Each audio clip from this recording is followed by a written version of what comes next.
ಶ್ರೀ ಬಸವ ಟಿವಿಯ ಸಮಸ್ತ ವೀಕ್ಷಕರಿಗೆ ಶರಣು ಶರಣಾರ್ಥಿ.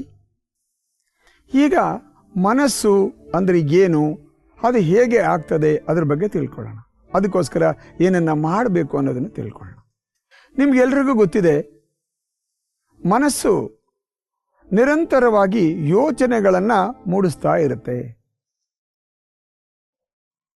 ಆ ಯೋಚನೆಗಳು ಎಲ್ಲಿಂದ ಬರ್ತದೆ, ಹೇಗೆ ಫಾರ್ಮೇಷನ್ ಅನ್ನೋದನ್ನು ಸ್ವಲ್ಪ ತಿಳ್ಕೊಳಕ್ಕೆ ಹೋಗೋಣ. ಅದಕ್ಕೋಸ್ಕರ ನಾವು ಸಾಮಾನ್ಯವಾಗಿ ಮೆಡಿಟೇಷನನ್ನು ಅಭ್ಯಾಸ ಮಾಡ್ತೀವಿ. ಆ ಮೆಡಿಟೇಷನ್ ಏನು ಅನ್ನೋದನ್ನು ಕೂಡ ಹೀಗೆ ನಾವು ತಿಳ್ಕೊಳ್ತಾ ಹೋಗೋಣ ಅಂತ. ಫಸ್ಟ್ ಆಫ್ ಆಲ್, ಮೊದಲನೇ ಬಾರಿಗೆ ಮನಸ್ಸು ಅಂದರೆ ಏನು ಅನ್ನೋದನ್ನು ಯೋಚನೆ ಮಾಡಬೇಕು. ನಮಗೆಲ್ರಿಗೂ ಗೊತ್ತಿರೋ ಹಾಗೆ, ನಾವು ತಾಯಿಯ ಗರ್ಭದಿಂದ ಹೊರಗೆ ಬಂದಿದ್ದ ತಕ್ಷಣವೇ ನಮಗೆ ಮನಸ್ಸು ಇರುತ್ತಾ ಇರಲ್ವಾ? ಯೋಚನೆ ಮಾಡಿ ಹೇಳಿ. ಇಲ್ಲಿವರೆಗೆ ಬಹುಶಃ ನೀವು ಯೋಚನೆ ಮಾಡಿರಲಿಕ್ಕಿಲ್ಲ ಅಂತಹ ಪ್ರಶ್ನೆ ಇದು. ಓಕೆ, ಮನಸ್ಸಿದೆ ಅಂತ ಅಂದ್ಕೊಂಡ್ರೆ ಆ ಮನಸ್ಸಲ್ಲಿ ಏನಿದೆ? ಡೆಫಿನೆಟ್ ಆಗಿ ನಿಮಗೆ ಗೊತ್ತು, ಮನಸ್ಸಿದ್ರೂ ಕೂಡ ಆ ಮನಸ್ಸಲ್ಲಿ ಏನೂ ಇರೋದಿಲ್ಲ. ಆದರೆ ಅದೇ ಮನಸ್ಸಲ್ಲಿ ಹೋಗ್ತಾ ನಿಧಾನವಾಗಿ ನಮ್ಮ ಸುತ್ತಮುತ್ತ ಇರೋರು ನಮಗೆ ಡೂಸ್ ಆ್ಯಂಡ್ ಡೋಂಟ್ಸನ್ನು ಹೇಳ್ತಾ ಹೋಗ್ತಾರೆ ಅಲ್ವಾ? ನೋಡಿ, ಯೋಚನೆ ಮಾಡಿ. ನೋಡು, ಅವರು ನಿಮ್ಮಪ್ಪ, ಇವರು ನಿಮ್ಮ ಮಾವ, ಇವರು ನಿಮ್ಮ ಅಜ್ಜ, ನಿಮ್ಮ ಅಜ್ಜಿ, ಈ ಥರ ಹೇಳ್ತಾ ಹೋಗ್ತಾರೆ. ಅದನ್ನು ನಾವು ತಗೊಳ್ತಾ ಹೋಗ್ತೀವಿ. ಆ ಇನ್ಫಾರ್ಮೇಷನನ್ನು ಇಟ್ಕೊಂಡು ಅದೇ ಸತ್ಯ ಅಂತ ಹೇಳಿ ಅದನ್ನೇ ಸಂಪೂರ್ಣವಾಗಿ ಇಟ್ಕೊಂಡು ಅದರಿಂದ ನಮ್ಮ ಪ್ರಪಂಚದ ಜೊತೆಗೆ ನಮ್ಮ ಟ್ರಾನ್ಸಾಕ್ಷನ್ಸನ್ನು, ವ್ಯವಹಾರಗಳನ್ನು ಮಾಡ್ತಾ ಹೋಗ್ತೀವಿ. ಇದಕ್ಕೆ ನಾವು ನಮ್ಮ ಬುಕ್ಕಲ್ಲಿ EN ಅಂತ ಹೇಳ್ತೀವಿ, ಎನ್ವೈರ್ನಮೆಂಟ್ ಅಂತ ಹೇಳ್ತೀವಿ. ಅದಾದಮೇಲೆ ಅಲ್ಲಿಗೆ ನಿಲ್ಲೋದಿಲ್ಲ. ಇದರಿಂದ ನಮಗೆ ನನ್ನ ತಾಯಿ ಹಾಗೆ, ನನ್ನ ತಂದೆ ಹೀಗೆ ಅಂತ ಹೇಳಿ ಅದರ ಜೊತೆಯಲ್ಲಿ ಬರಬೇಕಾಗಿರುವಂಥದ್ದು ಒಂದೇ ಒಂದು ನಮಗೆ ಬರುತ್ತೆ, EGO. ಜ್ಞಾನದ ಬದಲಿಗೆ, ಜ್ಞಾನದ ಜೊತೆಗೆ ಬರುವಂತಹದ್ದು EGO, ಈಗೋ, ಅಹಂಕಾರ. ಎರಡನೇದು, ನೆಕ್ಸ್ಟು ನಾವು ಅಲ್ಲಿಗೆ ನಿಲ್ಲೋದೇನೆ. ನಮ್ಮ ಜೀವನ ಪ್ರಯಾಣದಲ್ಲಿ ನಾವು ನೆಕ್ಸ್ಟ್ ಹೋಗೋದು ಸ್ಕೂಲ್ಗಳಿಗೆ ಹೋದಾಗ ನೋಡಿ, ಯೋಚನೆ ಮಾಡಿ, ನಾವೆಲ್ಲರೂ ಕೂಡ ಸ್ಕೂಲಿಗೆ ಹೋಗ್ತೀವಿ, ಒಂದೇ ಒಂದು ಶಾಲೆಯಲ್ಲಿ ಕಲಿತೀವಿ, ಅದು ಒಂದೇ ಸಬ್ಜೆಕ್ಟನ್ನು ಕಲಿತೀವಿ. ಆದರೆ ನಾವು ಕಲಿಯುವಂತಹ ಲೆವೆಲ್ಸು ಬೇರೆ ಬೇರೆ ಆಗಿರುತ್ತೆ. Education should bring transformation in human beings. ಆದರೆ ಇವತ್ತು ತರ್ತಾ ಇದೆಯಾ? ಯೋಚನೆ ಮಾಡಿ ನೀವೇ. ಆದರೆ ಯೋಚನೆ ಮಾಡೋದಂದರೆ ಟ್ರಾನ್ಸ್ಫಾರ್ಮೇಷನ್ ತರುತ್ತೋ ಇಲ್ವೋ? Definitely education is bringing EGO again, ego ಅಂದರೆ ಅಹಂಕಾರವನ್ನು ನಮ್ಮ ಎಜುಕೇಷನ್ ಇವತ್ತು ಕೊಡ್ತಾ ಇದೆ. ಇನ್ನು ಮೂರನೇದು ಬೇಕಾಗಿರುವಂತಹದ್ದು ಎಕ್ಸ್ಪೀರಿಯನ್ಸ್, ಅನುಭವ. ನಮ್ಮ ಜೀವನದ ಅನುಭವಗಳ ಮೇಲೆ ನಾವು ಅದನ್ನು ನನಗೆ ಗೊತ್ತು ಐನೋ ಅಂತ ಹೇಳಿ ಇಟ್ಕೊಂಡಿರ್ತೀವಿ. ನಮ್ಮ ಅನುಭವ ಏನಾಗಿರುತ್ತೆ ಅದನ್ನು ಮಾತ್ರ ನಾವು ನಂಬ್ತೀವಿ. ನಮ್ಮ ಅನುಭವದಲ್ಲಿ ಬರದೇ ಹೋದರೆ ನಾವು ನಂಬೋದಿಲ್ಲ. ಹಾಗಾದರೆ EN ಅಂದರೆ ಎನ್ವೈರ್ನಮೆಂಟ್, ED ಅಂತ ಅಂದರೆ ಎಜುಕೇಷನ್, EX ಅಂದರೆ ಎಕ್ಸ್ಪೀರಿಯನ್ಸ್. ಈ ಮೂರರ ಸಮ್ಮಿಶ್ರಣವೇ ನಮ್ಮ ಮನಸ್ಸು. ಯೋಚನೆ ಮಾಡಿ, ಹೌದಾ ಅಲ್ವಾ ಅಂತ. ಅದನ್ನು ನಾವು ಒಟ್ಟಾಗಿಟ್ಕೊಂಡು ಅದನ್ನೇ ನಾನು ಅಂದ್ಕೊಂಡು ಅದರ ಮೂಲಕ ಪ್ರಪಂಚದ ಜೊತೆಗೆ ವ್ಯವಹಾರವನ್ನು ಮಾಡ್ತಾ ಇರ್ತೀವಿ. ಇದಷ್ಟೂ ಕೂಡ ಸೇರಿಸಿ ನಮ್ಮನ್ನು ಒಟ್ಟುಗೂಡಿಸೋದು ಯಾವುದು ಅಂದರೆ ಅಹಂಕಾರ ಅಥವಾ ಈಗೋ. ಈಗ ಒಂದು ನಿಮಿಷ ಯೋಚನೆ ಮಾಡೋಣ. ನಾವು ಈಗ ಇರಬೇಕಾದ್ರೆ ಜಾಗೃತಾವಸ್ಥೆ ಅಂತ ಹೇಳ್ತೀವಿ. ನಾವೆಲ್ಲರೂ ಎಲ್ಲರೂ ಇರೋದು ಜಾಗೃತಾವಸ್ಥೆನಲ್ಲಿ. ಈ ಜಾಗೃತಾವಸ್ಥೆ ಆದಮೇಲೆ ಮತ್ತೊಂದು ಅವಸ್ಥೆ ನಮಗೆ, ನಾವು ಮಲಗಬೇಕಾದ್ರೆ ಮುಂಚೆ ಬರುವಂಥದ್ದು ಸ್ವಪ್ನಾವಸ್ಥೆ ಅಥವಾ ಡ್ರೀಮ್ ಸ್ಟೇಟ್ ಅಂತ ಹೇಳ್ತೀವಿ. ಆ ಡ್ರೀಮ್ ಸ್ಟೇಟಲ್ಲಿ ನಾವಿದ್ದಾಗ ನಿಧಾನವಾಗಿ ಯೋಚನೆ ಮಾಡಿ ಸ್ನೇಹಿತರೆ, ನೀವು ಯಾರು ಅನ್ನೋದು ಗೊತ್ತಿರುತ್ತಾ ನಿಮಗೆ? ನೀವು ಎಲ್ಲಿ ಮಲಗಿದ್ದೀರಾ ಗೊತ್ತಾಗುತ್ತಾ? ನೀವು ಗಂಡು ಹೆಣ್ಣು ಅನ್ನೋದು ಗೊತ್ತಿರ್ತದಾ? ಏನೂ ಗೊತ್ತಿರೋದಿಲ್ಲ. ನಮ್ಮ ಮನಸ್ಸು ನಾವು ಪಡೆದಿರುವಂತಹ ಅನುಭವ, ಎಜುಕೇಷನ್ ಮತ್ತು ಎನ್ವೈರ್ನಮೆಂಟಿಂದ ಒಂದು ಸಂಪೂರ್ಣವಾದ ಪ್ರಪಂಚವನ್ನೇ ಸೃಷ್ಟಿ ಮಾಡಿ ನಮಗೋಸ್ಕರ ಅದಕ್ಕೆ ಸ್ವಪ್ನ ಅಥವಾ ಡ್ರೀಮ್ ಅಂತ ಹೇಳ್ತೀವಿ, ಅದನ್ನು ಕ್ರಿಯೇಟ್ ಮಾಡುತ್ತೆ. ಅದರೊಳಗೆ ನಾವಿರ್ತೀವಿ. ಅದು ಮನಸ್ಸಿನ ಪ್ರಪಂಚ. ಅದರಲ್ಲೂ ಕೂಡ ನಾವು ನಮ್ಮನ್ನು ಯಾವತ್ತೂ ನೋಡಲ್ಲ. ನಿಮ್ಮ ಕನಸಲ್ಲಿ ನೀವು ಯಾವತ್ತಾರು ನಿಮ್ಮನ್ನು ನೋಡಿದ್ದೀರಾ? ಯೋಚನೆ ಮಾಡಿ. ಇಲ್ಲ, ಸಾಧ್ಯನೇ ಇಲ್ಲ. ಎರಡನೇದು, ಯಾವುದೇ ಕನಸನ್ನು ನೀವು ಕತ್ಲೆನಲ್ಲಿ ನೋಡಲ್ಲ, ಯಾವಾಗಲೂ ಬೆಳಕಿರುತ್ತೆ ಅಲ್ವಾ? ಆ ಬೆಳಕು ಯಾವುದು? ತೈಜಸ ಅಂತ ಅದಕ್ಕೆ ಹೆಸರು. ಅದು ನಮ್ಮ ಮನಸ್ಸೇ ಕೊಡುವಂತಹದ್ದು, ಅದು ತೈಜಸ ಅಂತ. ಓಕೆ, ಇದು ಎರಡನೇದಾಯಿತು. ಮೂರನೇದಕ್ಕೆ ಹೋಗೋಣ. ಮೂರನೇದು ಬರುವಂತಹದ್ದು ಸುಷುಪ್ತಿ ಅಥವಾ ಗಾಢ ನಿದ್ರೆ ಅಂತ ಹೇಳ್ತೀವಿ. ಆ ಗಾಢ ನಿದ್ರೆಯಲ್ಲಿ ಇದ್ದಾಗ, ಡೀಪ್ ಸ್ಲೀಪಲ್ಲಿ ನಾವಿದ್ದಾಗ ನಮಗೆ ಇನ್ನೂ ಅದೇ ಪ್ರಶ್ನೆಗಳನ್ನು ಮಾಡಿ, ನೀವು ಯಾರು ಅಂತ ಗೊತ್ತಿರುತ್ತಾ, ನಿಮ್ಮ ಹೆಸರು ಗೊತ್ತಿರುತ್ತಾ, ನೀವು ಗಂಡೋ ಹೆಣ್ಣೋ ಗೊತ್ತಿರುತ್ತಾ, ನಿಮ್ಮ ಅಪ್ಪ ಅಮ್ಮ ಯಾರು, ಹೆಂಡತಿ ಗಂಡ ಯಾರು, ಮಕ್ಕಳು ಯಾರು, ನಿಮ್ಮ ಅಕೌಂಟ್ ನಂಬರ್ ಏನು, ಪಾಸ್ವರ್ಡ್ ಏನು, ಬ್ಯಾಲೆನ್ಸ್ ಏನು, ಕಾರ್ ನಂಬರ್ ಏನು, ಏನಾದರೂ ಗೊತ್ತಿರುತ್ತಾ? ಏನೂ ಗೊತ್ತಿರೋದಿಲ್ಲ. ಅಂತಹ ಸ್ಥಿತಿಗೆ ಸುಷುಪ್ತಿ ಅಂತ ಹೇಳ್ತೀವಿ. ಏನೂ ಗೊತ್ತಿರೋದಿಲ್ಲ. ಆದರೆ ವಿ ಆರ್ ವೆರಿ ಫಾರ್ಚುನೇಟ್. ಯಾಕೆ? ಪ್ರತಿ ದಿವಸ ಬೆಳಗ್ಗೆ ಎದ್ದಾಳ್ತಾ ಇದ್ದೀವಿ. ಎಷ್ಟೋ ಜನ ಈ ಪ್ರಪಂಚದಲ್ಲಿ ರಾತ್ರಿ ಮಲಗಿದವರು ಬೆಳಗ್ಗೆ ಎದ್ದಾಳೋದೇ ಇಲ್ಲ. ಆ ಎದ್ದಾಳದೆ ಇರುವಂತಹ ಸ್ಥಿತಿ ಅಂದರೆ ನಮ್ಮ ಪ್ರಾಣ ಹೊರಟೋಗಿರ್ತದೆ ಅಂತ. We are also very lucky. ಅದಕ್ಕೆ ನಾವೇನು ಹೇಳಬೇಕು? ಎದ್ದಿದ ತಕ್ಷಣ ನಾವು ನಮ್ಮನ್ನು ಜ್ಞಾಪಿಸ್ಕೋಬೇಕು. ಓಹೋ, ಐ ಆಮ್ ಅಲೈವ್ ಟುಡೇ. ಮತ್ತೊಮ್ಮೆ ನಾನು ಬದುಕಿದ್ದೀನಿ. ಯಾತಕ್ಕೋಸ್ಕರ? ಒಳ್ಳೆಯ ಕೆಲಸನ ಮಾಡೋಕ್ಕೋಸ್ಕರ ನಾನು ಬದುಕಿದ್ದೀನಿ ಅನ್ನೋದನ್ನು ಜ್ಞಾಪಿಸ್ಕೊಂಡಿರಬೇಕು. ಆಗ ಮಾತ್ರ ನಮ್ಮ ಬದುಕಿಗೆ ಒಂದು ಸಾರ್ಥಕತೆ ಇರ್ತದೆ. ಅದಕ್ಕೆ ಪರ್ಪಸ್ ಆಫ್ ಲೈಫ್ ಅಂತ ಹೇಳ್ತೀವಿ. ಇದು ಎಫೆಕ್ಟ್ ಆಗೋದು ಮನಸ್ಸಿನ ಮೇಲೆ. ಇವಾಗ ಒಂದು ನಿಧಾನವಾಗಿ ಯೋಚನೆ ಮಾಡೋಣ. ಈ ಮನಸ್ಸಿಗೂ ಕಂಪ್ಯೂಟರ್ಗೂ ಕೂಡ ಒಂದು ಸೌಮ್ಯತೆ ಇದೆ. ಅದೇನು ಅಂತ ನೋಡಬೇಡ. ಅದನ್ನು ನೋಡಿದ ಮೇಲೆ ನಮ್ಮ ಮನಸ್ಸು ಏನು ಅಂತ ಗೊತ್ತಾಗ್ತದೆ.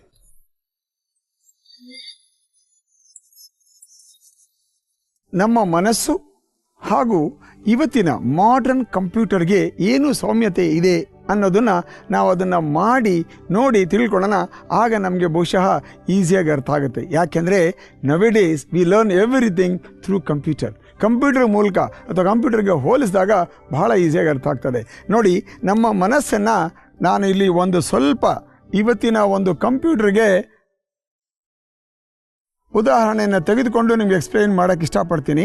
ನೋಡಿ, ಬಹುಶಃ ನಿಮಗೆ ಗೊತ್ತಿರ್ಬೋದು, ಈ ದಿನ ಒಂದು ಕಂಪ್ಯೂಟರ್ನ ಮಾಡಿದವರು ಚಾರ್ಲ್ಸ್ ಬ್ಯಾಬೇಜ್ ಅಂತ 1833ನಲ್ಲಿ ಮಾಡಿರುವಂಥದ್ದು. ಚಾರ್ಲ್ಸ್ ಬ್ಯಾಬೇಜ್ ಮಾಡಿರೋದು ಕಂಪ್ಯೂಟರ್. ಇದಕ್ಕೆ ನಾವೇನು ಹೇಳ್ತೀವಿ? CPU, ಸೆಂಟ್ರಲ್ ಪ್ರೊಸೆಸಿಂಗ್ ಯೂನಿಟ್ ಅಂತ. ಇದಕ್ಕೆ ಇನ್ಪುಟ್ ಡಿವೈಸ್, ಇದಕ್ಕೆ ಔಟ್ಪುಟ್ ಡಿವೈಸ್ ಅಂತ ಹೇಳ್ತೀವಿ. ಇದಕ್ಕೆ ALU ಅಂತ ಹೇಳ್ತೀವಿ, ಅರ್ಥಮೆಟಿಕ್ ಲಾಜಿಕಲ್ ಯೂನಿಟ್ ಅಂತ. ಇದಕ್ಕೆ IO ಕಂಟ್ರೋಲ್ ಅಂತ ಹೇಳ್ತೀವಿ. ಇದಕ್ಕೆ ಮೆಮೊರಿ ಅಂತ ಹೇಳ್ತೀವಿ.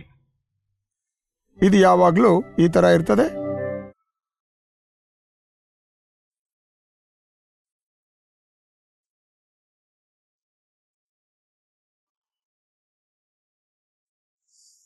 ಇದನ್ನು ಎಕ್ಸಾಕ್ಟ್ ಆಗಿ ನಮ್ಮ ಬೆಳವಣಿಗೆಗೆ ಅಂತ ತಗೊಂಡ್ರೆ ಇನ್ಪುಟ್ ಡಿವೈಸನ್ನೆಲ್ಲ ನಾವು ಜ್ಞಾನೇಂದ್ರಿಯ ಅಂತ ತಗೋಬೋದು. ಅಂದರೆ ನಮ್ಮ ಕಿವಿ, ಕಣ್ಣು, ಮೂಗು, ನಾಲಿಗೆ ಮತ್ತು ಚರ್ಮ, ಇದಕ್ಕೆ ಜ್ಞಾನೇಂದ್ರಿಯ. ಪ್ರಪಂಚವನ್ನು ನಾವು ನೋಡೋದೇ ಜ್ಞಾನೇಂದ್ರಿಯಗಳಿಂದ. ಅದನ್ನು ನಾವು input device of the computer ಅಂತ ತಗೋಬೋದು. ನೆಕ್ಸ್ಟು ಔಟ್ಪುಟ್ಟಲ್ಲಿ ಎಲ್ಲದೂ ಕೂಡ ಕರ್ಮೇಂದ್ರಿಯಗಳು ಅಂತ ತಗೋಬೋದು. ಅಂದ್ರೇನು? 2 ಕೈ, 2 ಕಾಲು, ಜೆನಿಟಲ್ ಸಿಸ್ಟಮ್ ಮತ್ತು ನಾಲಿಗೆ, ಈ ಅಷ್ಟನ್ನು ಕೂಡ ಕರ್ಮೇಂದ್ರಿಯಗಳು ಅಂತ ತಗೋಬೋದು. ನೆಕ್ಸ್ಟ್ ಹಾಗಾದರೆ ಮಧ್ಯದಲ್ಲಿರುವಂಥದ್ದು ಏನು ನೋಡೋಣ. ನೋಡಿ, ನಮ್ಮ ಜ್ಞಾನೇಂದ್ರಿಯಗಳ ಮೂಲಕ ಕಿವಿಯಲ್ಲಿ ನಾವು ಕೇಳ್ತೀವಿ 2+2 ಅಂದರೆ ಏನು ಅಂತ ಕೇಳಿದಾಗ ಈ IO control, input output control ಏನು ಮಾಡ್ತದೆ, ಇದನ್ನು ರಿಸೀವ್ ಮಾಡಿ ಅದು ಅರ್ಥಮೆಟಿಕ್ ಲಾಜಿಕಲ್ ಯೂನಿಟ್ 2+2 ಮಾಡಬೇಕು ಅಂದಾಗ ಇಲ್ಲಿ ಕಳಿಸ್ತದೆ. ಇಲ್ಲಿ ಗೊತ್ತಾಗುತ್ತೆ 2+2 = 4 ಅಂತ. ಅದು ಇಲ್ಲಿಗೆ ಬಂದು ಇಲ್ಲಿಂದ ವಾಪಸ್ ಬಂದು ಇಲ್ಲಿ 4 ಅನ್ನೋದನ್ನು ನಾವು ಬಾಯಿಂದ ಹೇಳ್ತೀವಿ. 2+2 = 4 ಅನ್ನೋದನ್ನು ಹೇಳ್ತೀವಿ. ಅದು ಕರ್ಮೇಂದ್ರಿಯ ಆಗ್ತದೆ. ಇದಕ್ಕೆ ಉಪಯೋಗ ಸಿಕ್ಕಿದೆ. ಇದಕ್ಕೆ ನಾವು ನಮ್ಮ ಬುದ್ಧಿ ಅಂತ ಹೇಳಬಹುದು. ದಿಸ್ ಈಸ್ ಆ್ಯಕ್ಚುಲಿ ಬುದ್ಧಿ. ಔಟ್ಪುಟ್ ಕಂಟ್ರೋಲ್ಗೆ ಮನಸ್ ಅಂತ ಹೇಳಬಹುದು, ಮನಸ್. ಇನ್ನು ನೋಡಿ, ಯಾರಾದರೂ ನಿಮಗೆ ಇದನ್ನು ಏನು ಅಂತ ಕೇಳಿದ್ರೆ ಮಾರ್ಕರ್ ಅಂತ ಹೇಳ್ತೀರಾ ಅಥವಾ ಪೆನ್ ಅಂತ ಹೇಳ್ತೀರಾ. ಹೇಗೆ ನಿಮ್ಗೆ ಗೊತ್ತು ಅಂದರೆ ಇದೇ ನಿಮ್ಮ ಕ್ರಿಯೇಷನ್ ಅಲ್ಲ.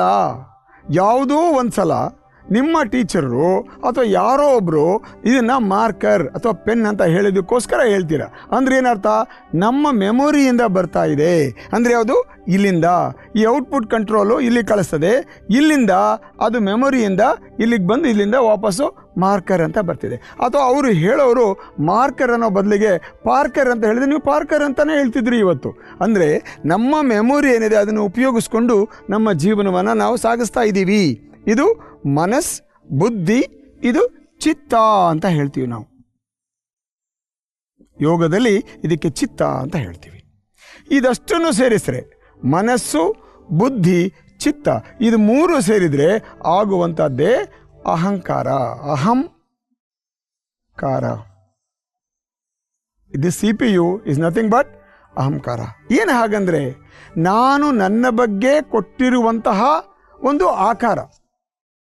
ಅಂದರೆ ನನಗಿಷ್ಟು ಬುದ್ಧಿ ಇದೆ, ನಾನು ದಡ್ಡನೋ ಬುದ್ಧಿವಂತನೋ ಅಂದರೆ ನಾನು ಬಹಳ ಬುದ್ಧಿವಂತ ಅಂತ ಅಂದ್ಕೊಂಡಿದ್ರೆ ನಾನು ಕೊಟ್ಟಿರೋ ಒಂದು ಆಕಾರ ನನ್ನ ಬುದ್ಧಿಗೆ. ಚಿತ್ತ ಜ್ಞಾಪಕಕ್ಕೆ ನೋಡಿರ್ಬೋದು, ಭಾಳ ಜನ ಹೇಳ್ತಾರೆ ಅಯ್ಯೋ ನನಗೇನು ಜ್ಞಾಪಕನೇ ಕಡಿಮೆಯಪ್ಪ, ಜ್ಞಾಪಕ ಶಕ್ತಿನೇ ಕಳೆದ್ರೇನು ಅರ್ಥ ನನ್ನ ಚಿತ್ತ ಕಡಿಮೆ ಇದೆ ಅಂತ. ಅದೇ ಥರ ಮನಸ್ಸು output input, input output control ಕಡಿಮೆ ಇದೆ ಅಂತ. ಸೊ ಇದಷ್ಟಕ್ಕೂ ಕೂಡ ಒಂದು ರೂಪ ಕೊಟ್ಟಾಗ ಅದು ಅಹಂಕಾರ ಆಗ್ತದೆ. ಇದು modern way of understanding the mind using the computer style. ಇದು ಒಂದು ನಮ್ಮ ಜಾಗತಿಕವಾದಂತಹ ಪ್ರಪಂಚದಲ್ಲಿ ನಮ್ಮ ಮನಸ್ಸನ್ನು ಹೇಗೆ ಅರ್ಥ ಮಾಡ್ಕೋಬೇಕು ಅಂತ ಹೇಳಿರುವಂಥದ್ದು. ಆದರೆ ಇದನ್ನು ನಾವು ನಮ್ಮ ಯೋಗಶಾಸ್ತ್ರದಲ್ಲಿ ಹೇಗೆ ಉಪಯೋಗಿಸ್ಕೋಬೇಕು ಅನ್ನೋದನ್ನು ಈಗ ನೆಕ್ಸ್ಟ್ ಮತ್ತೊಂದು ಚಿತ್ರದಲ್ಲಿ ನಾನು ಹೇಳ್ತೀನಿ ನಿಮಗೆ.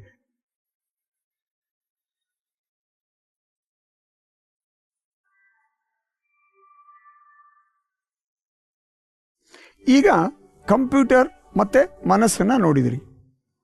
ಆದರೆ ನಮ್ಮ ಯೋಗಶಾಸ್ತ್ರದ ಮೂಲಕ ನಮ್ಮ ದೇಹದ ಅನಾಟಮಿ ಅಂದರೆ ಏನು ಅನ್ನೋದನ್ನು ನೋಡೋಣ ಅಂತ.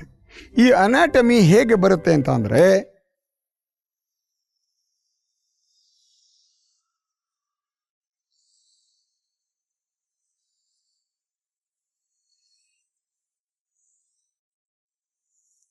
ನಾವು 5 ಕೋಶಗಳನ್ನು ಇಟ್ಕೊಂಡಿದ್ದೀವಿ ಅಂತ. ಮೊದಲನೇದು ಅನ್ನಮಯ ಕೋಶ. ಅಂದ್ರೇನು? ನಮ್ಮ ದೇಹ. ನಮ್ಮ ದೇಹ ಯಾಗಿರೋದೆ ಅನ್ನದಿಂದ. ಯಾಕೆ? ನಾವು ಹುಟ್ಟಿದಾಗ 2 kg 2.5 kg ಇದ್ವಿ. ಅದಾದಮೇಲೆ 60 70 80 kg 100 kg ಎಲ್ಲ ಆಗಿಬಿಟ್ಟಿದ್ವಿ. ಯಾಕೆಂದರೆ ದಟ್ ಈಸ್ ಬಿಕಾಸ್ ಆಫ್ ಅನ್ನ ಅಥವಾ ಫುಡ್. ಅದಕ್ಕೇನು ಹೇಳ್ತೀವಿ? ಫುಡ್ ಶೀತ್ ಅಂತ ಹೇಳ್ತೀವಿ. ಅದಾದಮೇಲೆ ಈಗ ಒಂದು ಕ್ಷಣ ಯೋಚನೆ ಮಾಡಿ, ದೇಹ ಎಷ್ಟೇ ಸುಂದರವಾಗಿದ್ದರೂ ಕೂಡ ಆ ಸುಂದರವಾದ ದೇಹದಲ್ಲಿ ಪ್ರಾಣ ಇಲ್ಲದೆ ಹೋದರೆ ಅದಕ್ಕೆ, ಆ ಸೌಂದರ್ಯಕ್ಕೆ ಏನಾದರೂ ಬೆಲೆ ಇರುತ್ತಾ? ಇಲ್ಲ, ಸಾಧ್ಯನೇ ಇಲ್ಲ. ಯಾಕೆ? ಅದನ್ನು ಶವ ಅಂತ ಹೇಳಿಬಿಡ್ತೀವಿ. ಸೊ ಅದರಲ್ಲಿ ಎಷ್ಟೇ ಚೆನ್ನಾಗಿದ್ರೂ ಕೂಡ ಅದರಲ್ಲಿ ಬೇಕಾಗಿರುವಂಥದ್ದು ಪ್ರಾಣ. ಇದಕ್ಕೆ ಪ್ರಾಣಮಯ ಕೋಶ ಅಂತ ಹೇಳ್ತೀವಿ. ಬಹಳ ಸುಂದರವಾಗಿರೋ ದೇಹ, ಅದ್ರ ಜೊತೆಗೆ ಪ್ರಾಣ ಇರಬೇಕು. ಆದರೆ ಈಗ ಈ ಪ್ರಾಣ ಬಹಳ ಮುಖ್ಯವಾಗಿರೋ ವಿಚಾರ. ಪ್ರಾಣ ಇದ್ರೇ ಈ ಜೀವಕ್ಕೆ ಒಂದು ಬೆಲೆ, ಈ ಒಂದು ದೇಹಕ್ಕೆ ಒಂದು ಬೆಲೆ. ಅದಾದಮೇಲೆ ನೆಕ್ಸ್ಟ್ ಏನು ನೋಡಿ, ಒಂದು ದೇಹ ಅನ್ನಮಯ ಕೋಶ ಅಂದರೆ ದೇಹನೂ ಚೆನ್ನಾಗಿದೆ, ಸೌಂದರ್ಯವಾಗಿದೆ, ಜೊತೆಗೆ ಪ್ರಾಣನೂ ಇದೆ. ಆದರೆ ಅದು ಕೋಮಾದಲ್ಲಿದೆ. ನೀವು ಅದ್ರ ಮುಂದೆ ಹೋಗಿ ನಿಂತ್ಕೊಂಡಾಗ ಏನೂ ಕೂಡ ಫೀಲಿಂಗ್ಸು, ಎಮೋಷನ್ಸು, ಎಕ್ಸ್ಪ್ರೆಷನ್ಸು, ಡಿಕ್ಲರೇಷನ್ಸು, ಕನ್ಫೆಷನ್ಸು ಇಲ್ಲದೆ ಹೋದರೆ ಅದಕ್ಕೇನೂ ಬೆಲೆ ಇಲ್ಲ. ಅದಕ್ಕೋಸ್ಕರ ಏನಿರಬೇಕು? ಮನಸ್ಸಿರಬೇಕು. ಅದಕ್ಕೆ ನಾವೇನು ಹೇಳ್ತೀವಿ? ಮನೋಮಯ ಕೋಶ ಅಂತ ಹೇಳ್ತೀವಿ. ಮನೋಮಯ ಕೋಶ ಅದೇ ಮನಸ್ಸು. ಈ ಮನಸ್ಸು ಪ್ರಾಣವನ್ನು ಕಂಟ್ರೋಲ್ ಮಾಡಬಹುದು, ಅನ್ನವನ್ನು ಅಂದರೆ ಅನ್ನಮಯ ಕೋಶವನ್ನು, ದೇಹವನ್ನು ಕಂಟ್ರೋಲ್ ಮಾಡಬಹುದು. ನೀವು ಇವತ್ತು ಈ ಒಂದು ಯೋಗ ಒಂದು ಆರೋಗ್ಯ ಕಾರ್ಯಕ್ರಮವನ್ನು ನೋಡ್ತಾ ಇದ್ದೀರಾ ಅಂತ ಅಂದರೆ ಅದಕ್ಕೆ ಕಾರಣ ನಿಮ್ಮ ಮನಸ್ಸು. ನೀವು ಮನಸ್ಸು ಮಾಡಿದ್ದೀರಾ, ಅದಕ್ಕೋಸ್ಕರ ದೇಹ ಈ ಟಿ ವಿ ಮುಂದೆ ಕೂತಿದೆ, ಉಸಿರಾಡ್ತಾ ಇದೆ. ನೋಡಿ, ಮನಸ್ಸು ಬಹಳ ಮುಖ್ಯ. ಈ ಮನಸ್ಸು ಇಲ್ಲದೆ ಹೋದರೆ ಇದಕ್ಕೇನು ಬೆಲೆ ಇಲ್ಲ. ಸೊ ಮನಸ್ಸು ಬಹಳ ಮುಖ್ಯ. ಮನಸ್ಸು ಮಾಡಿದರೆ ಏನು ಬೇಕಾದರೂ ಮಾಡ್ಬೋದು ಮನುಷ್ಯ ಅಂತ ಹೇಳೋದೆ ಅದಕ್ಕೋಸ್ಕರ. ಯಾಕೆಂದರೆ ಮನಸ್ಸು ದೇಹವನ್ನು ಕಂಟ್ರೋಲ್ ಮಾಡೋಂಗಿರಬೇಕು. This is at the higher level. So ಈಗ ಮನಸ್ಸು ಅಂದರೆ ನಾನು ಹೇಳಿದೆ ಎಮೋಷನ್ಸ್ ಅಂತ. ಆದರೆ ಎಮೋಷನ್ಸ್ ಇರಬೇಕು ಅಂತಲೂ ನಾನು ಹೇಳಿದೆ. ಎಮೋಷನ್ಸ್ ಇದ್ದಾಗ ನಾನು ಸುಮ್ಮನೆ ನಕ್ಕ ಬಿಡ್ತೀನಿ ಅಂತ ಅಂದ್ಕೊಳ್ಳಿ, ಆಹಾ ಅಂತ. ಆವಾಗ ನೀವು ನನಗೇನು ಹೇಳ್ತೀರಿ? ಡೆಫಿನೆಟ್ಟಾಗಿ ಹೇಳ್ತೀರಿ ಹುಚ್ಚ ಅಂತ. ನಾನು ಅದೇ ಥರ ಹತ್ಬಿಟ್ರೂ ಕೂಡ ಸುಮ್ಮನೆ ಹುಚ್ಚ ಅಂತೀರಿ. ಆದರೆ ನೀವು ಅಳೋದಿಲ್ವಾ ಅಥವಾ ನೀವು ನಗೋದಿಲ್ವಾ? ನಗ್ತೀರಿ, ಹೇಳ್ತೀರಿ. ಮತ್ತು ವ್ಯತ್ಯಾಸ ಏನು ಅಂದರೆ, ಈ ಮನಸ್ಸಿನಿಂದ ಬರುವಂತಹ ಎಲ್ಲ ಭಾವನೆಗಳನ್ನು ನಾವು ಕಂಟ್ರೋಲ್ ಮಾಡಿರ್ತೀವಿ ಅಂತ. ಯಾವುದರಿಂದ ಕಂಟ್ರೋಲ್ ಮಾಡ್ತೀವಿ ಅಂದರೆ, ಮತ್ತೊಂದು ಕೋಶ ಇದೆ, ಅದಕ್ಕೆ ಹೇಳ್ತೀವಿ ವಿಜ್ಞಾನಮಯ ಕೋಶ. ಅಂದ್ರೇನು? ಬುದ್ಧಿ, ಆ್ಯಕ್ಚುಲಿ ವಿಸ್ಡಮ್ ಅಂತ ಹೇಳ್ತೀವಿ ಇದಕ್ಕೆ. ವಿಜ್ಞಾನಮಯ ಕೋಶ ಅದು ಮನಸ್ಸನ್ನು ಕಂಟ್ರೋಲ್ ಮಾಡ್ತದೆ. ಹೇ, ಎಷ್ಟು ನಗಬೇಕು. ಕೆಲವು ಸಲ ನಾವು ಬರೀ ಸುಮ್ಮನೆ ನಗ್ತೀವಿ, ಕೆಲವು ಸಲ ಹಲ್ಲು ಬಿಟ್ಟು ನಗ್ತೀವಿ, ಕೆಲವು ಸಲ ಬಾಯಿನ ತೆಗೆದು ನಗ್ತೀವಿ, ಕೆಲವು ಸಲ ಬಹಳ ಸೌಂಡನ್ನು ಮಾಡಿ ನಗ್ತೀವಿ. ಇದೆಲ್ಲ ಯಾವಾಗ? ವಿಜ್ಞಾನಮಯ ಕೋಶ ಚೆನ್ನಾಗಿ ಕಂಟ್ರೋಲ್ ಮಾಡ್ತಾ ಇದ್ದಾಗ. ಇಲ್ಲ ಅಂದರೆ ಹುಚ್ಚ ಅಂತ ಅನ್ನಿಸ್ಕೊಂಡ್ಬಿಡ್ತೀವಿ. ಸೊ ಮನಸ್ಸು ಯಾವಾಗಲೂ ಕೂಡ ವಿಜ್ಞಾನಮಯ ಕೋಶದ ಕಂಟ್ರೋಲಲ್ಲಿದ್ದರೆ, ಬುದ್ಧಿಯ ಕಂಟ್ರೋಲಲ್ಲಿ ಮನಸ್ಸು ಇದ್ದಾಗ ಅವನು ಮನುಷ್ಯ ಆಗ್ತಾನೆ, ಇಲ್ಲ ಅಂದರೆ ಹುಚ್ಚ ಆಗ್ತಾನೆ. ಎಷ್ಟು ಅದ್ಭುತವಾಗಿದೆ ನೋಡಿ. ಇದರ ನೆಕ್ಸ್ಟ್ ಏನು? ಇದಾದಮೇಲೆ ಇನ್ನೂ ಒಂದು ಇದೆಯಲ್ಲ, ಏನು ಅಂದರೆ ಇದಕ್ಕೇನು ಹೇಳ್ತೀವಿ? ಆನಂದಮಯ ಕೋಶ. ಅದಕ್ಕೆ ಬ್ಲಿಸ್ ಶೀತ್ ಅಂತಾನೋ ಹೇಳ್ತೀವಿ. ಬಹಳ ಅದ್ಭುತವಾದಂತಹ ವಿಚಾರ ಸ್ನೇಹಿತರೆ. ಯೋಗದಲ್ಲಿ ಈ ಒಂದು ವಿಚಾರ ಬಹಳ ಅದ್ಭುತವಾಗಿ ಬಂದಿರೋದು ಪಂಚಕೋಶ ವಿವೇಕ. 5 ಕೋಶಗಳಲ್ಲಿ ನಾವು ಆಗಿದ್ದೀವಿ. ಆದರೆ ನಾವು ಅಂದುಕೊಂಡಿರೋದೇನು ಮಾಡರ್ನ್ ಲೈಫಲ್ಲಿ? ಅನ್ನಮಯ ಕೋಶ, ಈ ಬಾಡಿನೇ ನಾನು ಅಂತ. ಅಲ್ಲ, ಅದರ ಒಳಗಡೆ 4 ಇದೆ. ಎಲ್ಲವೂ ಒಳಗಡೆನೇ ಇದೆ. ಆದರೆ ನಾವು ಅರಿತು ಬಾಳಬೇಕು, ಅದನ್ನೇ ಅರಿವು ಅಂತ ಹೇಳೋದು. ಹಾಗಾದರೆ ಅದು ಏನು? ನಿಧಾನಕ್ಕೆ ಯೋಚನೆ ಮಾಡೋಣ. ಈಗ ನಾನು ಸ್ವಲ್ಪ ಆಗಲೇ ಅನ್ನಮಯ ಕೋಶದ ಬಗ್ಗೆ, ದೇಹದ ಬಗ್ಗೆ ಹೇಳಿದ್ದೀನಿ, ಪ್ರಾಣದ ಬಗ್ಗೆ ಹೇಳಿದ್ದೀನಿ, ಮನಸ್ಸು ಬಗ್ಗೆ ಒಂಚೂರು ಹೇಳಿದ್ದೀನಿ. ಈಗ ಜಾಸ್ತಿ ಹೇಳೋಣ. ನೋಡಿ, ಯಾವುದೇ ಒಂದು ನೀವು ಮನಸ್ಸನ್ನು ತೆಗೆದುಕೊಂಡಾಗ ಮನಸ್ಸಲ್ಲಿ ಯಾವಾಗಲೂ ನಮಗೇನಿರುತ್ತೆ ಹೇಳಿ? ಹೋಗ್ಲಾ ಬೇಡವಾ, ಮಾಡ್ಲಾ ಬೇಡವಾ, ತಿನ್ಲಾ ಬೇಡವಾ, ಕೂತ್ಕೊಳ್ಳ ಬೇಡವಾ, ನಿಂತ್ಕೊಳ್ಳ ಬೇಡವಾ, ಎಲ್ಲವೂ ಕೂಡ ಮನಸ್ಸಲ್ಲಿ ಆ ಒಂದು ಉಲ್ಜನ್ ಅಂತ ಹೇಳ್ತಾರೆ, ಅದು ಇರ್ತದೆ. ಅದಕ್ಕೇನು ಹೇಳ್ತೀವಿ ನಾವು ಅಂದರೆ ಕಾನ್ಫ್ಲಿಕ್ಟ್ ಝೋನ್ ಅಂತ ಹೇಳ್ತೀವಿ. ಯೋಗದಲ್ಲಿ ಏನು ಹೇಳ್ತೀವಿ? Conflict zone. ಯಾವಾಗಲೂ ನಾವು ಸ್ನೇಹಿತರೆ, ನಿಮಗೆ ಗೊತ್ತಿದೆ, ಯಾವುದೇ ಒಂದು ವಿಚಾರವನ್ನು ಬೇಗ ತೀರ್ಮಾನ ಮಾಡಲ್ಲ. ಮನೋಮಯ ಕೋಶದಲ್ಲೇ ಒದ್ದಾಡ್ತಿರ್ತೀವಿ, ಬೇಕು ಬೇಡ, ಬೇಕು ಬೇಡ, ಬೇಕು ಬೇಡ ಅಂತ. ಆದರೆ ನಾವು ತೀರ್ಮಾನವನ್ನು ತೆಗೆದುಕೊಂಡಾಗ ವಿಜ್ಞಾನಮಯ ಕೋಶದಲ್ಲಿರ್ತೀವಿ. ಅದಷ್ಟೇ ಅಲ್ಲ, ಅದು ಸರಿನಾ ತಪ್ಪಾ ಅಂತ ಯೋಚನೆ ಮಾಡಿ ಸರಿಯಾಗಿದ್ದರೆ ತಗೊಂಡಾಗ ನಾವು ಇಲ್ಲಿದ್ದೀವಿ ಅಂತ. ಆದರೆ ಅಲ್ಲಿಗೆ ಹೋಗೋದೇ ಇಲ್ಲ. ನಾವು ಬಹಳ ಸ್ಟ್ರಗಲ್ ಮಾಡೋದು ಮನೋಮಯ ಕೋಶದಲ್ಲಿ. ಅದಕ್ಕೋಸ್ಕರನೇ ಈ ಕಾನ್ಫ್ಲಿಕ್ಟ್ ಝೋನಲ್ಲಿ ನಾವಿದ್ದಾಗ ಅಲ್ಲಿ ಎಲ್ಲ ಕಾಯಿಲೆಗಳು ಶುರುವಾಗುತ್ತೆ. ಇದನ್ನು ತಿಳ್ಕೊಳಕ್ಕೆ ಮುಂಚೆ ಒಂದು ವಿಚಾರವನ್ನು ತಿಳ್ಕೊಂಡು ಆಮೇಲೆ ಇಲ್ಲಿಗೆ ಬರೋಣ. ಏನು ಹಾಗಂದರೆ, ನಮ್ಮ ಪ್ರಕೃತಿ, ನಾವು ಹೇಗೆ ಹುಟ್ಟಿದ್ದೀವಿ ಅಂದರೆ, ನಾವು ಯಾವಾಗಲೂ ಕೂಡ ಆನಂದಮಯ ಕೋಶದಲ್ಲೇ ಇರಬೇಕು. ಆನಂದವಾಗಿದ್ದು ಬನ್ನಿ ಅನ್ನೋದು ಪ್ರಕೃತಿಯ ನಿಯಮ. ಆದರೆ ನಾವೇನು ಮಾಡ್ತೀವಿ ಅಂದರೆ, ಆನಂದವಾಗಿರ್ತೀವಿ, ಆದರೆ ಏನಾದರೂ ಒಂದು ವಿಚಾರ ವಿಜ್ಞಾನಮಯ ಕೋಶದ್ದು ಬಂದರೆ ಇಲ್ಲಿಂದ ಇಲ್ಲಿಗೆ ಬರ್ತೀವಿ. ಆದರೆ ಪ್ರಕೃತಿ ಏನು ಹೇಳ್ತದೆ? ಇದಾದ ಮೇಲೆ ವಾಪಸ್ ನಾವು ಆನಂದಮಯಕ್ಕೆ ಹೋಗಬೇಕು ಅಂತ. ಅಂದ್ರೇನು? ನೀವೀಗ ಬೆಂಗಳೂರು ಸಿಟಿಗೆ ಹೋಗಿರ್ತೀರಿ, ಮೆಜೆಸ್ಟಿಕ್ಕಿಗೆ ಅಂತ ಅಂದ್ಕೊಳ್ಳಿ. ಕೆಲಸ ಆದಮೇಲೆ ಏನು ಮಾಡ್ತೀರಿ? ವಾಪಸ್ ಬರಬೇಕು. ಅದೇ ರೀತಿ ನಾವು ನಮ್ಮ ಮನೆಯನ್ನು ಆನಂದಮಯ ಕೋಶವನ್ನು ನಮ್ಮ ಮನೆ ಮಾಡ್ಕೊಂಡಿದ್ರೆ ವಿಜ್ಞಾನಮಯ ಕೋಶಕ್ಕೆ ಬಂದವರು ವಾಪಸ್ ಹೋಗಿಬಿಡ್ತೀವಿ. ಇಲ್ಲಾಂದರೆ ಇಲ್ಲಿ ಬಿದ್ದು ಒದ್ದಾಡ್ತಿರ್ತೀವಿ. ಅದರ ನೆಕ್ಸ್ಟ್ ಏನು? ಅದಾದಮೇಲೆ ಒಂದು ಎಂಪತಿ, ಸಿಂಪತಿ, ಕಂಪ್ಯಾಷನ್, ಪ್ಯಾಷನ್ ತೋರಿಸ್ಬೇಕಾದ್ರೆ ನಾವು ನಮ್ಮ ಮನೋಮಯ ಕೋಶಕ್ಕೆ ಬರಬೇಕು. ಅವಾಗ ಏನು ಮಾಡಬೇಕು? ಆನಂದಮಯ ಕೋಶದಿಂದ ಮನೋಮಯ ಕೋಶಕ್ಕೆ ಬನ್ನಿ, ಅದನ್ನು ಮುಗಿಸಿದ ಮೇಲೆ ಏನು ಮಾಡಬೇಕು? ವಾಪಸ್ಸು ಮತ್ತೆ ಆನಂದಮಯ ಕೋಶಕ್ಕೆ ಹೋಗ್ಬಿಡಬೇಕು. ಆನಂದಮಯ ಕೋಶಕ್ಕೆ ಹೋಗದೆ ಹೋದರೆ ಮನಸ್ಸಲ್ಲೇ ಒದ್ದಾಡ್ತಾ ಇರ್ತೀವಿ. ಇದಕ್ಕೆ ಬೆಸ್ಟ್ ಎಕ್ಸಾಂಪಲ್ ಅಂದರೆ, ಪಕ್ಕದ ಮನೆಯಲ್ಲಿ ಏನಾದ್ರು ಆಗಿದ್ದರೆ ಅದಕ್ಕೇನೋ ಒಂದು ಸಿಂಪತಿ ತೋರಿಸೋದಷ್ಟೇ ಅಲ್ಲ, ಅದ್ರ ಬಗ್ಗೆನೇ 1 ಗಂಟೆ ಮಾತಾಡ್ತಾ ಇರ್ತೀವಿ ನಾವು. ಅದೇನೋ ಮನೋಮಯ ಕೋಶ.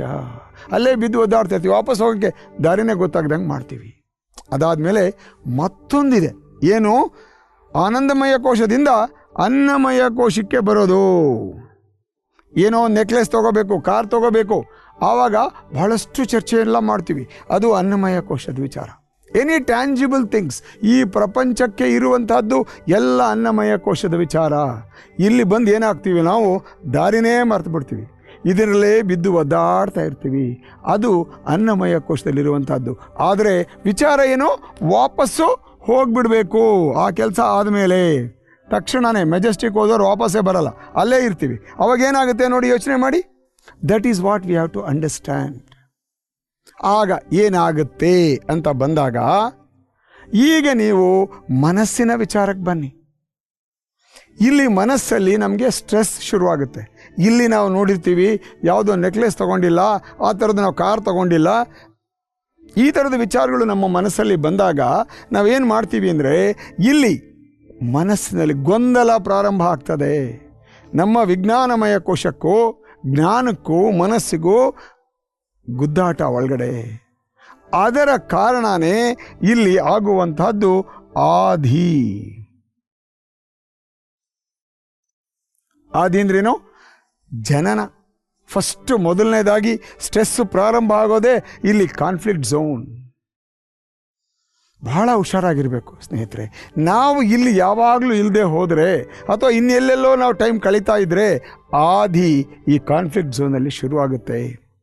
ಶುರುವಾದಾಗ ಏನಾಗುತ್ತೆ, ಮೊಟ್ಟ ಮೊದಲನೇದಾಗಿ ಮನಸ್ಸಿನ ಮೇಲೆ ಅದರದ್ದು ಪ್ರಯೋಗ ಶುರುವಾಗುತ್ತೆ. ಅದಕ್ಕೆ ನೋಡಿ, ಯಾವುದೇ ಕಾಯಿಲೆ ಬರೋಕ್ಕೆ ಮುಂಚೆ ನಾವು ಹೇಳ್ತೀವಿ, ಅಯ್ಯೋ ಇವತ್ತು ಮನಸ್ಸಿಗೇನೋ ಚೆನ್ನಾಗಿಲ್ಲ ಕಣಪ್ಪ ಅಂತ. ಅದೇ that is the beginning of ಆದಿ. ನಮಗೇನಾದರೂ ಶಕ್ತಿ ಇದ್ದು ಇದರ ಬಗ್ಗೆ ಯೋಗದ ಮೂಲಕ ಚೆನ್ನಾಗಿ ತಿಳ್ಕೊಂಡಿದ್ರೆ, ಈ ಒಂದು ಮನಸ್ಸಿನ ಸ್ಥಿತಿಯಲ್ಲಿ ಇದ್ದಾಗಲೇ ನಾವು ಇದನ್ನು ಆದಿಯನ್ನು ಸರಿ ಮಾಡ್ಕೊಂಡ್ಬಿಟ್ರೆ ಮೆಡಿಟೇಷನ್ ಮೂಲಕ ಮಾಡ್ಕೋಬಹುದು ಅನ್ನೋದು ಗೊತ್ತಿದ್ದರೆ ಸರಿ ಮಾಡ್ಕೋಬಹುದು. ಇದು ಯೋಗದಲ್ಲಿ ಸಿಕ್ಕಿರುವಂತಹ ಆರೋಗ್ಯ ಸೂತ್ರ. ಆದರೆ ನಾವೇನು ಮಾಡ್ತೀವಿ, ಇಲ್ಲಿ ಅಬ್ಸರ್ವ್ ಕೂಡ ಮಾಡಲ್ಲ, ಅಥವಾ ಅದೇ ಸ್ಟ್ರೆಸ್ಸಲ್ಲಿ ಮತ್ತೆ ಮತ್ತೆ ಮತ್ತೆ ಬದುಕ್ತಾ ಇರ್ತೀವಿ. ಇದು this is start becoming thicker and thicker and thicker.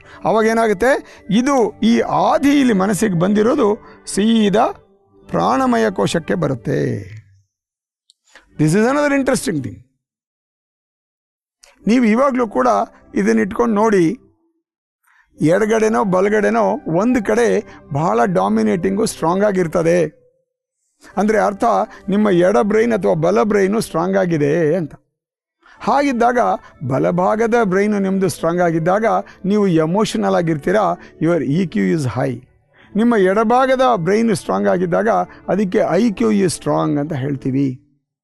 ಆದರೆ ಇದು ಎರಡೂ ಕೂಡ ಬ್ಯಾಲೆನ್ಸ್ ಆಗಿರಬೇಕು ಅಂದಾಗ ನಮಗೆ ಒಳ್ಳೆಯ ತೀರ್ಮಾನಗಳನ್ನು ತಗೊಳ್ಳಿಕ್ಕೆ ಸಾಧ್ಯ ಆಗ್ತದೆ. ಆದರೆ ಅದನ್ನು ಬ್ಯಾಲೆನ್ಸ್ ಹೇಗೆ ಮಾಡಬೇಕು? ಯೂಸಿಂಗ್ ದಿ ಪ್ರಾಣಾಯಾಮ. ಜೊತೆಗೆ ಈ ಒಂದು ಎಡಗಡೆ ಬಲಗಡೆ ಇರುವಂಥದ್ದು ಎವ್ರಿ 90 ಮಿನಿಟ್ಸ್ಗೆ ಶಿಫ್ಟ್ ಆಗ್ತಾ ಇರುತ್ತೆ. ಆ 90 ಮಿನಿಟ್ಸ್ಗೆ ಶಿಫ್ಟ್ ಆಗ್ತಾ ಇಲ್ಲ ಅಂದರೆ there is something wrong with the pranamaya kosha, because of the stress, because of ಆದಿ. ಅಲ್ಲಿಯೂ ಕೂಡ ನಾವು ಅಬ್ಸರ್ವ್ ಮಾಡಲ್ಲ. ಯಾಕೆಂದರೆ ನಾವು ಪ್ರಾಣಾಯಾಮ ಉಸಿರಾಟವನ್ನೇ ನಾವು ನೋಡ್ತಾ ಇರಲ್ಲ. ಎಷ್ಟು ಮಾಡ್ತಾ ಇದ್ದೀವಿ, ಹೇಗೆ ಮಾಡ್ತಾ ಇದ್ದೀವಿ ಅಂತ ಗೊತ್ತಿರಲ್ಲ. ಅದರಲ್ಲಿ ಈ ವ್ಯತ್ಯಾಸ ಹೆಂಗೆ ಗೊತ್ತಾಗಲ್ಲ. ಹಾಗೆ ಇದ್ದಾಗ ಇದು ಮತ್ತೆ ಬೆಳೆದು ಸ್ಟ್ರೈಟಾಗಿ ಸೀದಾ ಅನ್ನಮಯ ಕೋಶಕ್ಕೆ ಬರುತ್ತೆ. ಬಂದಾಗ ಇದಕ್ಕೆ ನಾವೇನು ಹೇಳ್ತೀವಿ? ವ್ಯಾಧಿ. ನೋಡಿ, ಹೆಸರು ಬಂತೀಗ. ವ್ಯಾಧಿ ಅಂದ್ರೇನು? ಕಾಯಿಲೆ, ರೋಗ, ಸಿಕ್ನೆಸ್. ಯಾವಾಗ? ಅನ್ನಮಯ ಕೋಶಕ್ಕೆ ಬಂದಾಗ. ಕಾರಣ ಇಲ್ಲಿದೆ, ಕಾನ್ಫ್ಲಿಕ್ಟ್ ಝೋನಲ್ಲಿ ಆದಿ ಇರೋದು. ಇಲ್ಲಿಗೆ ಬಂದಾಗ ವ್ಯಾಧಿ ಆಗುತ್ತೆ. ಹೇಗೆ ಆಗುತ್ತೆ? ನಮ್ಮ 9 ಸಿಸ್ಟಮ್ ಏನಿದೆ, ಆ ಸಿಸ್ಟಮ್ಮಲ್ಲಿ ಯಾವ ಸಿಸ್ಟಮ್ಮಲ್ಲಿ ವೀಕ್ನೆಸ್ ಇದೆ ಆ ಸಿಸ್ಟಮ್ಗೆ ಹೋಗಿ ಅದು ವ್ಯಾಧಿ ಆಗಿ ಕೂತ್ಕೊಳುತ್ತೆ. ಈಗ ನಂದು ಸರ್ಕ್ಯುಲೇಟರಿ ಸಿಸ್ಟಮಲ್ಲಿ ವೀಕ್ನೆಸ್ ಇದ್ದರೆ ಅದಕ್ಕೆ BP ಅಂತ ಹೆಸರಿಡ್ತೀವಿ. ನಮ್ಮದು ರೆಸ್ಪಿರೇಟರಿ ಸಿಸ್ಟಮಲ್ಲಿ ಪ್ರಾಬ್ಲಮ್ ಇದ್ದರೆ ಅಸ್ತಮಾ ಅಂತ ಹೆಸರಿಡ್ತೀವಿ. ಎಂಡೋಕ್ರೈನ್ ಗ್ಲ್ಯಾಂಡ್ಸಲ್ಲಿ ಪ್ರಾಬ್ಲಮ್ ಇದ್ದಿರೋದಕ್ಕೆ ಡಯಾಬಿಟೀಸ್ ಅಂತ ಹೇಳ್ತೀವಿ. ಸ್ಕೆಲಿಟಲ್ ಸಿಸ್ಟಮಲ್ಲಿದ್ದರೆ ಆರ್ಥ್ರೈಟಿಸ್ ಅಂತ ಹೇಳ್ತೀವಿ. ಹೀಗೆ ನಾವು ಒಂದೊಂದು ಸಿಸ್ಟಮಲ್ಲಿ ಎಲ್ಲಿ ವ್ಯಾಧಿ ಇದೆಯೋ ಅದಕ್ಕೆ ಒಂದೊಂದು ಹೆಸರಿಡ್ತೀವಿ. ಆದರೆ ಇದರ ಮೂಲ ಆದಿ ಕಾನ್ಫ್ಲಿಕ್ಟ್ ಝೋನ್ ಮೈಂಡಲ್ಲಿದೆ ಅನ್ನೋದನ್ನು ಅರಿವಿಗೆ ಹೋಗಲ್ಲ. ಯೋಗಕ್ಕೆ ಬಂದಾಗ ಅದರ ಅರಿವಾಗ್ತದೆ. ಸೊ ಎಲ್ಲ ವ್ಯಾಧಿಗಳಿಗೆ ಇವತ್ತು ಕಾರಣ ಏನು? ಆದಿ. ಅದೆಲ್ಲಿದೆ? ಮನಸ್ಸಲ್ಲಿದೆ. ಈಗ ಇದಕ್ಕೆ ಟ್ರೀಟ್ಮೆಂಟ್ ಹಾಗಾದರೆ ಏನು? ಮನಸ್ಸಲ್ಲೇ ಇದ್ದಾಗ ಅದಕ್ಕೆ ಬರೀ ಮೆಡಿಟೇಷನ್ ಸಾಕು. ಮನಸ್ಸನ್ನು ಬಿಟ್ಟು ಅದು ಪ್ರಾಣಮಯ ಕೋಶಕ್ಕೆ ಬಂದಿದೆ ಅಂದರೆ ಪ್ರಾಣಾಯಾಮನೂ ಬೇಕು ಮತ್ತು ಮೆಡಿಟೇಷನ್ನು ಬೇಕು. ಅದರ ನೆಕ್ಸ್ಟ್ ಏನು, ಎಲ್ಲಿಗೆ ಬಂದ್ಬಿಟ್ಟಿದೆ, ವ್ಯಾಧಿ ಆಗೋಗಿದೆ ಅಂದರೆ ಆಸನಗಳು ಬೇಕು. ಫಿಸಿಕಲ್ ಅನ್ನಮಯ ಕೋಶ, ಆಸನಗಳು ಬೇಕು, ಪ್ರಾಣಾಯಾಮನೂ ಬೇಕು ಮತ್ತು ಮೆಡಿಟೇಷನ್ನು ಬೇಕು. ಅಷ್ಟಲ್ಲದೆ ವಿಜ್ಞಾನಮಯ ಕೋಶದಲ್ಲಿ ನೋಷನಲ್ ಕರೆಕ್ಷನ್ಸು ಬೇಕು ಥ್ರೂ ಕೌನ್ಸಿಲಿಂಗ್. ನೋಡಿ, ಅಷ್ಟು ಬೇಕು.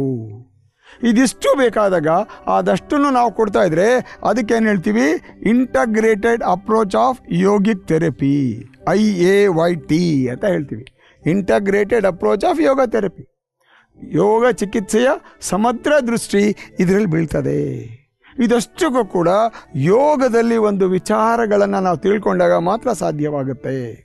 ಸೊ ನಮಗೀಗ ಅರ್ಥ ಆಯಿತು ಯೋಗ ರೋಗಗಳನ್ನು ಹೇಗೆ ತಡೀತದೆ, ಯೋಗ ಹೇಗೆ ರೋಗಗಳನ್ನು ಅರ್ಥ ಮಾಡಿಕೊಂಡಿದೆ ಅನ್ನೋ ವಿಚಾರವನ್ನು ತಿಳ್ಕೊಂಡ್ವಿ. ಹೇಗೆ ಮೂಲದಿಂದ ಬರ್ತದೆ, ನಾವು ಎಲ್ಲಿ ಇರಬೇಕು, ಎಲ್ಲೆಲ್ಲಿ ಇರ್ತೀವಿ, ಎಲ್ಲಿದ್ದಾಗ ಏನಾಗುತ್ತೆ, ಇಷ್ಟು ವಿಚಾರ ಗೊತ್ತಾಗಿದೆ. ಇದು ನಾವು ವಿಚಾರವನ್ನು ತಿಳ್ಕೊಳ್ಳದೆ ಹೋದರೆ ನಾವು ರೆಮಿಡಿಯಲ್ ಮೆಷರ್ಸನ್ನು ಮಾಡಲಿಕ್ಕೆ ಸಾಧ್ಯ ಇಲ್ಲ, ಚಿಕಿತ್ಸೆಯನ್ನು ಮಾಡಲಿಕ್ಕೆ ಸಾಧ್ಯ ಇಲ್ಲ, ಅಥವಾ ಏನು ಮಾಡಿದಾಗ ಅದು ಕಡಿಮೆ ಆಗುತ್ತೆ ಅನ್ನೋದು ನಮಗೆ ಗೊತ್ತಾಗೋದಿಲ್ಲ. ಸೊ ಇದು ಸಂಪೂರ್ಣವಾಗಿ ತಿಳ್ಕೊಂಡಾಗ ಮಾತ್ರ ನಮಗೆ ಆದಿ ಅಂದರೆ ಏನು, ವ್ಯಾಧಿ ಅಂದರೆ ಏನು, ಯಾವಾಗ ಅದು ವ್ಯಾಧಿ ಆಗುತ್ತೆ, ಇದನ್ನು ಹೇಗೆ ಮಾಡಬೇಕು ಅನ್ನೋದನ್ನು ತಿಳ್ಕೊತೀವಿ. ಮೊಟ್ಟ ಮೊದಲನೇದಾಗಿ ನಾವು ತಿಳ್ಕೊಬೇಕಾಗಿರೋದು ಯಾವಾಗಲೂ ಆನಂದವಾಗಿರೋದನ್ನು ಕಲ್ತ್ಕೋಬೇಕು.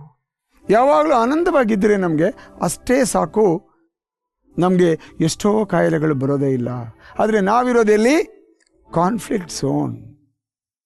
ಯಾವಾಗಲೂ ಕಾನ್ಫ್ಲಿಕ್ಟಲ್ಲಿ ಇರ್ತೀವಿ ನಾವು. ಒಬ್ಬರಿಗೆ ಪ್ರೀತಿ ಮಾಡಬೇಕಾದ್ರೂ ಕೂಡ ಅನ್ಕಂಡೀಷನಲ್ ಲವ್, ಪ್ರೀತಿ ಮಾಡೋದೇ ಇಲ್ಲ, ಯಾವುದೋ ಒಂದು ಕಂಡೀಷನ್ ಇಟ್ಬಿಟ್ಟು ಮಾಡ್ತಾ ಇರ್ತೀವಿ. ಅದೇ ಆದಿಗೆ ಕಾರಣ ಆಗುತ್ತೆ. ಯಾವುದೇ ಪ್ರೀತಿ ಇರಲಿ ನೋಡಿ, ಯೋಚನೆ ಮಾಡಿ, ಅದು ಮುಖ್ಯವಾಗಿ ಕಾರಣ ಆಗ್ತದೆ ಕಾನ್ಫ್ಲಿಕ್ಟ್ ಝೋನಿಂದ ಆದಿ. ಅದು ಹಾಗೆ ಬರ್ತಾ ಬರ್ತಾ ಪ್ರಾಣದ ಬಗ್ಗೆ ನಮಗೆ ಏನೂ ಇರಲ್ಲ. ಇನ್ನು ಮೆಡಿಟೇಷನ್ ಬಗ್ಗೆ ನಾನು ಒಂದು ವಿಚಾರವನ್ನು ಹೇಳ್ತೀನಿ ಈಗ. ನೆಕ್ಸ್ಟ್ ಏನದು, ಈಗ ಇರುವಂತಹದ್ದು ಅನ್ನಮಯ ಕೋಶದಲ್ಲಿ. ಇದಕ್ಕೆ ಕಾನ್ಷಿಯಸ್ ಸ್ಟೇಟ್ ಅಂತ ಹೇಳ್ತೀವಿ.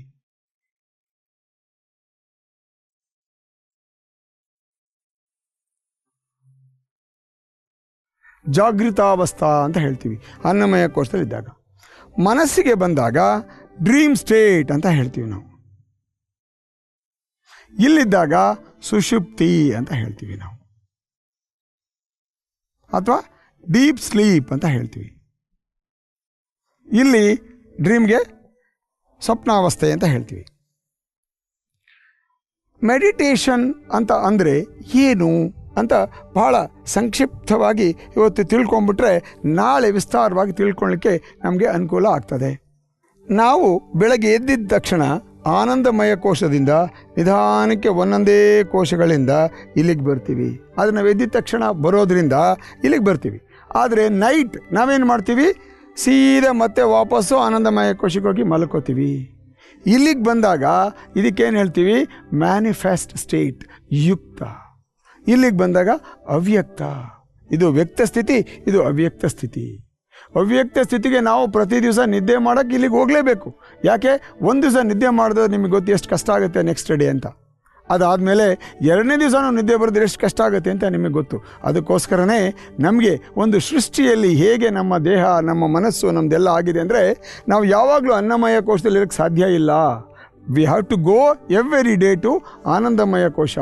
ಬೆಳಗ್ಗೆ ಹೊತ್ತು ಹೋದರೆ ಅದಕ್ಕೆ ಹೋಗೋಕ್ಕಾಗಲ್ಲ, ಆದರೆ ಅಟ್ಲೀಸ್ಟ್ ನಂದೇನಾದ್ರು ಮಾಡಲಿ ಅಂತ ಹೇಳಿ ಆನಂದಮಯ ಕೋಶವನ್ನು ಕ್ರಿಯೇಷನ್ ಆಗಿದೆ. ಇನ್ನು ನೆಕ್ಸ್ಟ್ ಏನು, ಇದನ್ನೇ ನಾವು ನಿದ್ದೆಗೆ ಹೋಗಬೇಕಾದ್ರೆ ಅನ್ಕಾನ್ಷಿಯಸ್ ಆಗಿ ಹೋಗ್ತೀವಿ. ಅವಾಗೇನು ಮಾಡ್ತೀವಿ, ಅನ್ನಮಯ ಕೋಶವನ್ನು ಮರ್ತಿರ್ತೀವಿ, ಮನೋಮಯ ಕೋಶವನ್ನು ಮರ್ತಿರ್ತೀವಿ, ವಿಜ್ಞಾನಮಯ ಕೋಶವನ್ನು ಮರ್ತಿರ್ತೀವಿ. But we are unconscious. ಅದನ್ನೇ ನಾವೇನಾದರೂ ಕೂಡ ಕಾನ್ಷಿಯಸ್ ಆಗಿ ಮಾಡಿದ್ದೇ ಆದರೆ, ಅಂದರೆ ನಾವು ಮೆಡಿಟೇಷನ್ನಲ್ಲಿ ಮಾಡೋದು ಅದನ್ನೇ, ಅನ್ನಮಯ ಕೋಶವನ್ನು, ದೇಹವನ್ನು ಮರೆತು, ಮನಸ್ಸನ್ನು ಮರೆತು, ವಿಜ್ಞಾನಮಯ ಕೋಶ ನಮ್ಮ ಬುದ್ಧಿವಂತಿಕೆಯನ್ನು ಎಲ್ಲ ಕೂಡ ಮರೆತು ಆನಂದಮಯ ಕೋಶಕ್ಕೆ ನಾವಾಗೇನೆ ಹೋದರೆ ಅದಕ್ಕೆ ಮೆಡಿಟೇಷನ್ ಅಂತ ಹೇಳ್ತೀವಿ. That is called meditation. ಎಲ್ಲಿ ಸಿಗುತ್ತೆ, ಇಲ್ಲಿಗೆ ಹೋಗುವಂಥದ್ದು. ಸೊ ಈ ಮೆಡಿಟೇಷನನ್ನು ಹೇಗೆ ಮಾಡಬೇಕು, ಎಂಥದ್ದು ಮಾಡಬೇಕು ಅಂತ ಹೇಳಿ ಮುಂದಿನ ಸಂಚಿಕೆಯಲ್ಲಿ ಇದನ್ನು ನೋಡೋಣ. ಈ ಒಂದು ಕಾರ್ಯಕ್ರಮವನ್ನು ನಿರಂತರವಾಗಿ ಶ್ರೀ ಬಸವ ಟಿ ವಿನಲ್ಲಿ ನೋಡ್ತಾ ಇರಿ. ಈ ತರಹ ವಿಚಾರಗಳನ್ನು ಮತ್ತೆ ನಾವು ನಿಮ್ಮ ಮುಂದೆ ಪ್ರಸಾರ ಮಾಡ್ತಾ ಇರ್ತೀವಿ. ಅಲ್ಲಿವರೆಗೆ ಶರಣು ಶರಣಾರ್ಥಿ.